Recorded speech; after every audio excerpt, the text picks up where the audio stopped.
পারবো না। তো এই সমস্যাটার সমাধান আমরা কি করে করব আজকের ভিডিওতে এটাই দেখাবো। তো যারা যারা আমার চ্যানেলে নতুন অবশ্যই চ্যানেলটা সাবস্ক্রাইব করে পাশে থাকা বেল আইকনটা প্রেস করে দিবেন। তো ফেসবুক পেজ থেকে দেখে থাকলে অবশ্যই পেজটা ফলো করে পাশে থাকা লাইক বাটনে ক্লিক করে দিবেন। তো এখানে লেখা চলে এসেছে যে ফলো কমিউনিটি গাইডলাইন।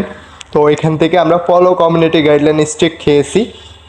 তো এটার জন্য আমরা আবেদন করব, আবেদন করার পরবর্তীতে আমাদের এটা সমস্যাটা সমাধান করে দিবে। নিচে একটা অপশন পেয়ে যাব আমরা, তো ইউটিউব চ্যানেল মনিটাইজেশন। তো এখানে নিচে একটা অপশন চলে এসেছে আমাদের ইউটিউব চ্যানেল মনিটাইজেশনের জন্য। তো এখান থেকে আমরা এই অপশনটাতে চলে যেতে হবে। আমাদের যেহেতু ফলো কমিউনিটি গাইডলাইন স্ট্রিক আছে আমাদের অ্যাকাউন্টে, তো এখান থেকে আমরা এই অপশনটাতে ক্লিক করে দিতে হবে। তো আমি এই অপশনটাতে ক্লিক করে দিতেছি, অপশনটাতে চলে যেতেছি। চলে আসার পরবর্তীতে আমরা এমন একটা পেজ ওপেন হয়ে যাবে আমাদের সামনে।